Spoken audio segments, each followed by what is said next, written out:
Good afternoon, everybody. I'm Joshua Habersky, the Deputy Executive Director and Head of Government Affairs for the Premium Cigar Association, joined by my colleague Glenn Loop, who heads our state advocacy program.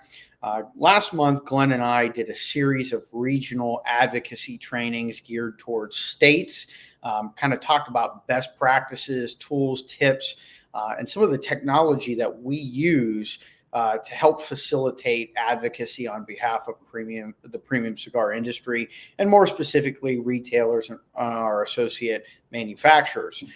We wanted to do kind of a catch-all federal, international, as well as some state applicability more publicly for this Facebook Live.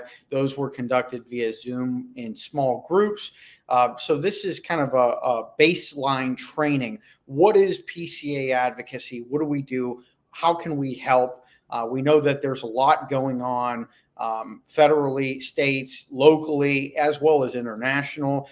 We are continuing to monitor a lot of the activities and engage where appropriate, working with our European partners in particular. You look at some of the stuff going on in the UK, New Zealand, France, all of those recent developments, we are tracking and engaging appropriately. If you're in an area where some type of anti-tobacco legislation or regulation pops up, please feel free to reach out to myself or Glenn so that we can triage and work with the appropriate partner. The association itself, we invest a lot of time in advocacy technology, as well as applying different techniques in pushing people to have their voices heard in the appropriate forum.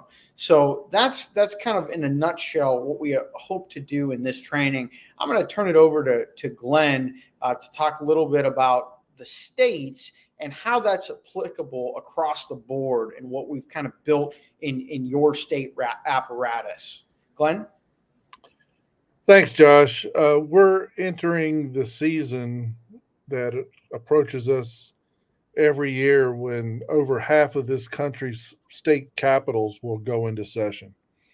So we'll give sort of this lofty view of the country, chat a little bit about the states that we know legislation for the premium cigar industry is going to be introduced, good, bad, and indifferent, and some of the tools of the trade, if you will, that are they're as applicable globally as they are in Iowa, Nebraska, or Texas. But with that, I want to just, since we've got the audience's attention, give an overview of where we think some key state issues are going to be confronted come January, which is going to be upon us in no time flat. We anticipate issues will be coming up at this juncture, and this is purely crystal ball discussion, in 17 states. Potential for flavor ban of tobacco products in Maine. Tax increase and generational smoking ban in Massachusetts. Tax issues in Delaware, Maryland, Virginia. Tax cap legislation introduced in Georgia, Kentucky, Nebraska. Revisiting that subject potentially in Wyoming. Cigar bar legislation that would allow them, that would drop the date by which you had to have been in business in Wisconsin so that you can have new cigar lounges and bars in Wisconsin, is an exciting proposition. Cigar shop licensing legislation in Michigan. Tax cap revisiting and licensing bills in Indiana. Tax cap and cigar bar legislation in New York. Tax cap bill in New Jersey. Potential for flavor ban or local authority legislation in Oregon. Likewise, in the state of Washington, and potentially a tax cap bill in Utah. I just throw that out because if you live in one of those states, you're going to be affected by cigar legislation in 2024. Really, the greatest tool of the trade that we've got is the exchange of information. And with that, we have cigaraction.org, which we try our best to update in real time. This is where you can find out about what bills are affecting you, that you can be engaged in as both a retailer and a consumer in your given state. So we hope that all of our retail partners will put a link to cigaraction.org on their respective websites. We'll distribute information on committee hearings, committee testimony opportunities, grassroots mobilization, where we want our cigar brethren masses to fill out petitions in support or in opposition to given bills in at least those 17 states, if not more, come January. We're in that pre-filing period right now where we're starting to get in legislation that we anticipate to be heard or considered in January. We also want to stress the necessity for the networking that our retail partners and consumers in the cigar community need to have. Know your legislator, know their name, know their birth date, know their kids' names. And I say that somewhat flippantly, but I say that to dramatize. We want you to have a personal relationship with the legislators that represent your cigar shop or simply the shop that you patron as a consumer. It's critical that they know that we are a bona fide political constituency out there. And so we encourage our retail partners to have Capitol Hill days where you come together with your state partners and go to your capital, whether you've got an issue or not, to introduce yourself, to let them know the issues you are concerned about so that they don't even go there, quote unquote, in the event that bad legislation pops up. Next, I want to chat about the types of legislation that we anticipate in addition to that list. The legislation that we stay concerned about because it's too easy for us to get swept up into vape legislation, e-cigarette legislation, this overarching nicotine approach that well, I'll just say our opposition consistently puts forth to try to put all things nicotine into one big giant basket, and premium handmade cigars and pipe tobacco get swept up into that. And we have to make sure that we're differentiated in so many different ways. I just had this discussion regarding the proposition of banning smoking in the one and only cigar shop in Minneapolis that you can today. We had this discussion this morning, and I left an extensive message for the mayor of Minneapolis saying, we're not them. We're not them. And that we can demonstrate from a public health perspective on the questions of inhalation, addiction, mortality, that we're not them, that we don't have a youth access issue, and that if the target is vape and e-cigarettes and other tobacco products that are not premium cigars and pipe tobacco, then these types of regulations, ordinances, and laws that are under consideration should not apply to us. And that's sort of the lofty overview of where we are politically and issue-wise with the states. I do want to note on the international front, I thought it was intriguing, and I think these types of case studies are applicable to us in the United States, is that one, New Zealand is now abandoning their generational smoking ban, which is excellent news. One change in government, goodbye generational smoking ban, which should send a message to where? California and Massachusetts. Give it up. Don't do it. Don't go there. And I'm just not going to be shocked if that type of legislation doesn't spread elsewhere throughout the country. And we have to be prepared for that. We need to be on the watch out for it, and we do need to take it seriously. From Hawaii to Boston, we've got to watch that type of legislation. Next, I thought it was intriguing that the Tories in England came out against the generational smoking ban there, unless there was an exemption for what? Cigars. And they recognize not only the public health questions at hand with that type of a decision, but what it means economically to the nation. And there was a clear notation in their opposition about what the physical impact would be if they go down that path. So hopefully they're going to be abandoning that proposition as well.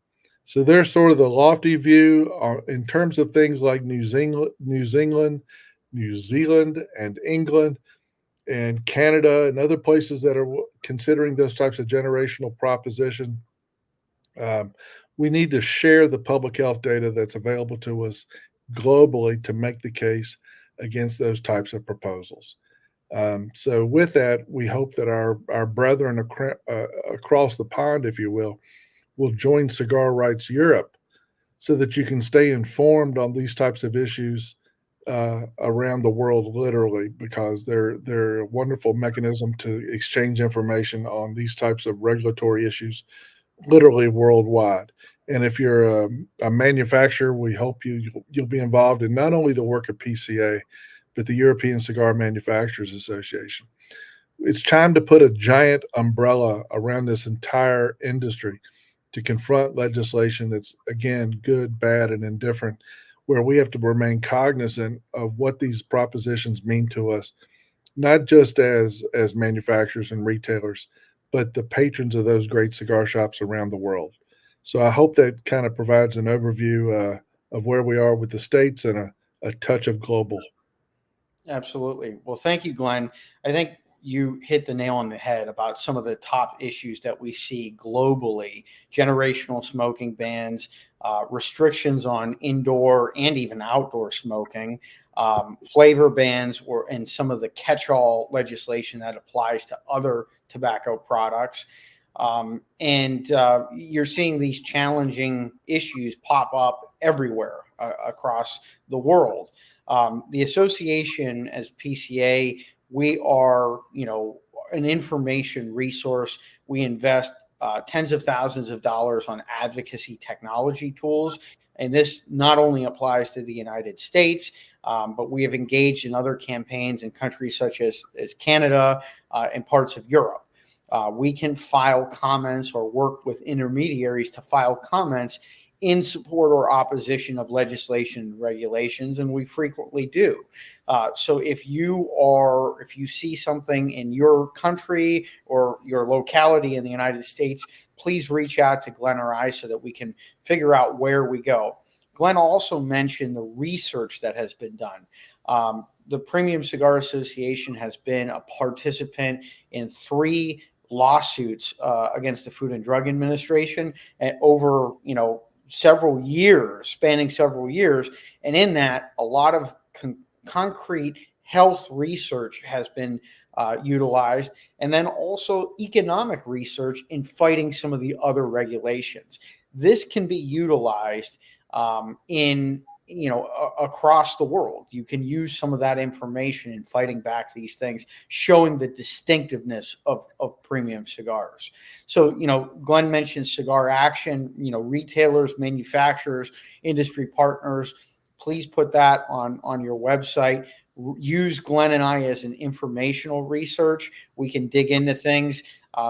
Glenn mentioned this morning, Minneapolis, something popped up. Made a call to the mayor's office. We're going to be working with the city council and the shop owner that is dealing with this. So we are happy to provide that constituent services role, even if you are a member of ours in another country.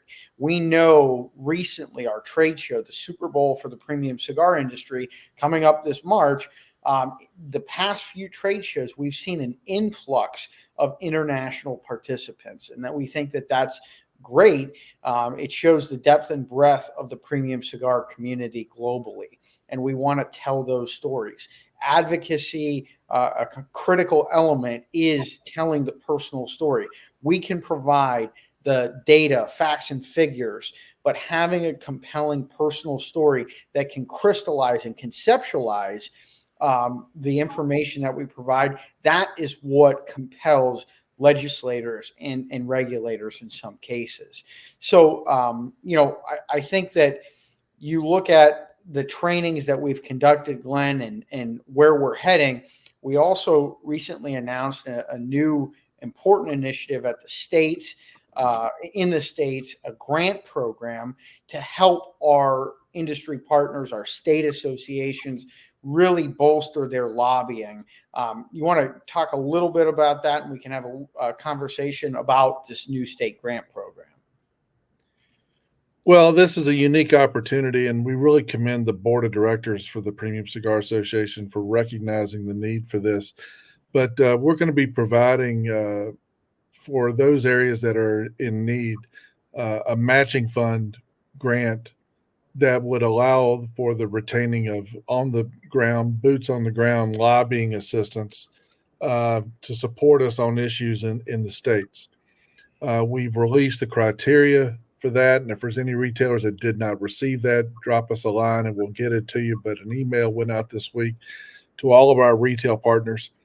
We basically have right now over half of the country under some type of a state association. And that's the building block for our communication and our advocacy work in state capitals and city halls, in fact, around the country. This grant opportunity will allow us to leverage funds from PCA and in the states to retain lobbying boots on the ground assistance to work on issues that we know or we are going to need to confront in 2024.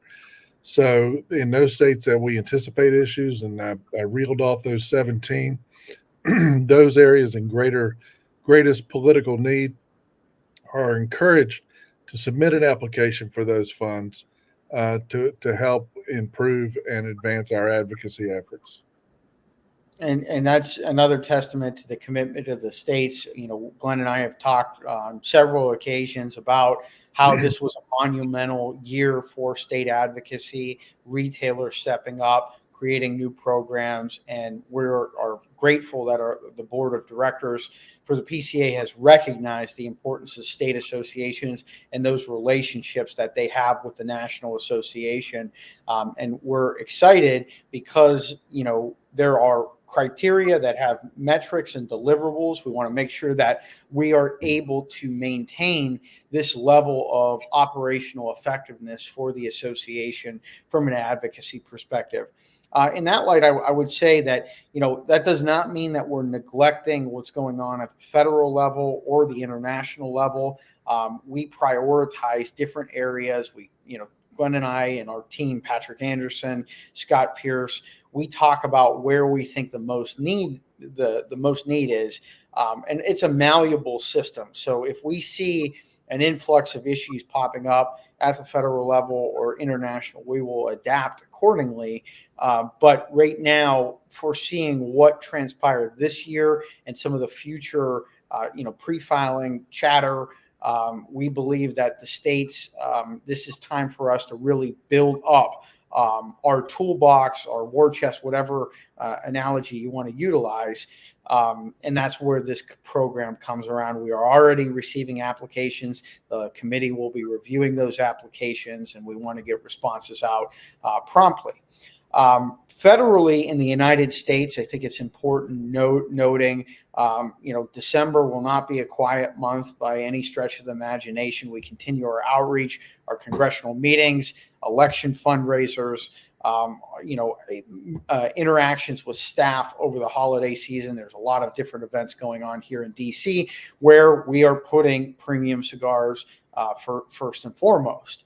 On the regulatory front, I think it's worth mentioning the White House is still considering the characterizing flavor rule.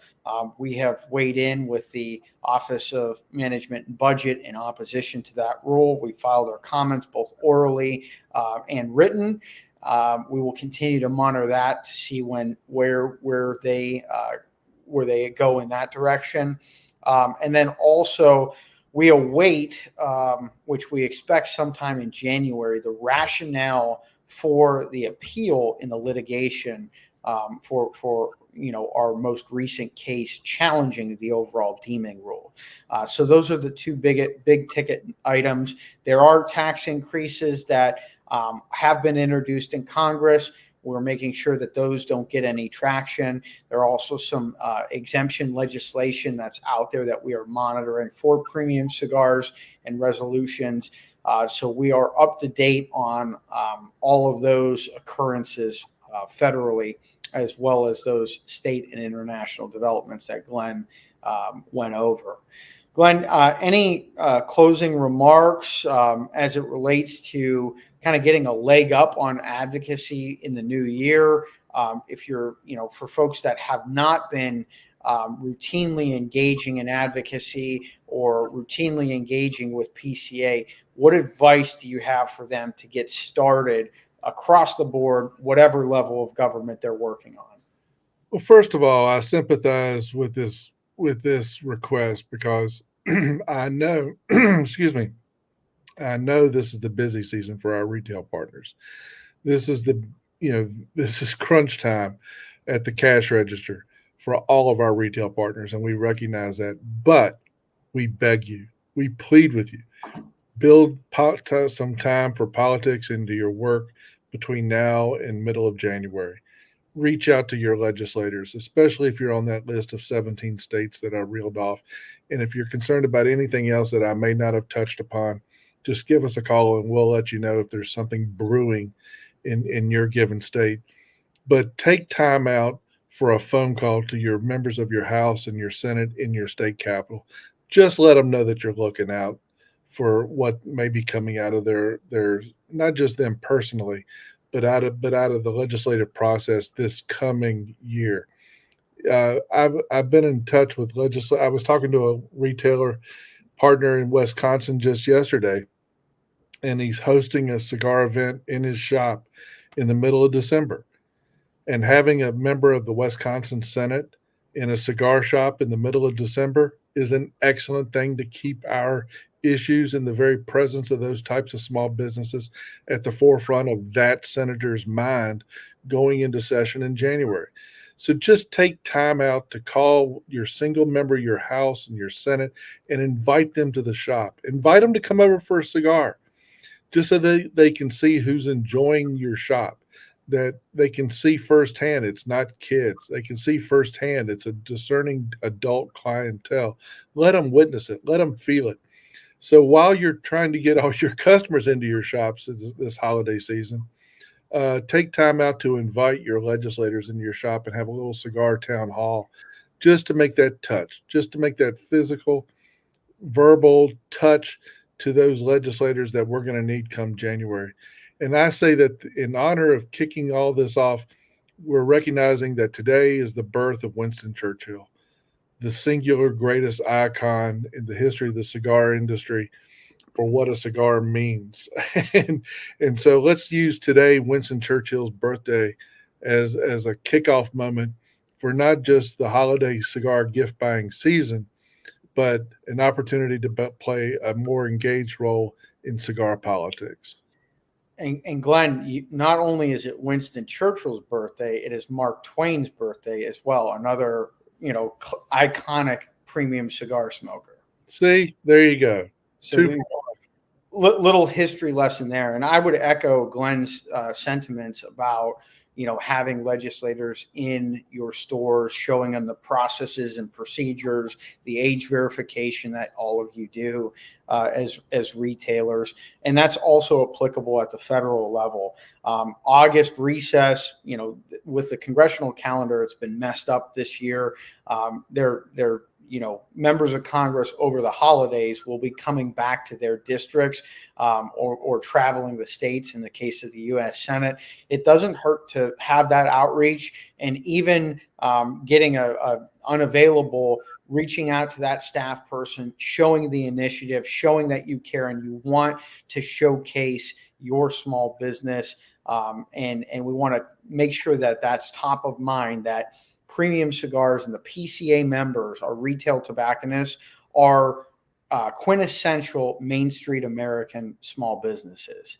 And we had Small Business Saturday last weekend. We hope that was fruitful for our members. And in this holiday season, we know that there's a lot of people that are going to be enjoying family, friends, and hopefully premium cigars. As always, feel free to reach out to either myself or Glenn or anyone from our team if you have questions, comments, or concerns. I would also say is if you really want to get into the nitty-gritty policy side, this is kind of our general update. This is, what we're seeing broad strokes across the board in the states, federally, and globally. But if you want like a policy 101 refresher and even 201, look back at our recording of our International Policy Summit. There were a lot of great panels. I know Glenn and myself moderated one each. And in those sessions, you'll get a little bit more of the nitty gritty, in-depth analysis of some of the issues that we're seeing globally. Beyond that, we wish you the best in your holiday success, and hopefully everyone will get to enjoy a celebratory cigar on Winston Churchill and Mark Twain's birthday today. Thank you all. Thank you.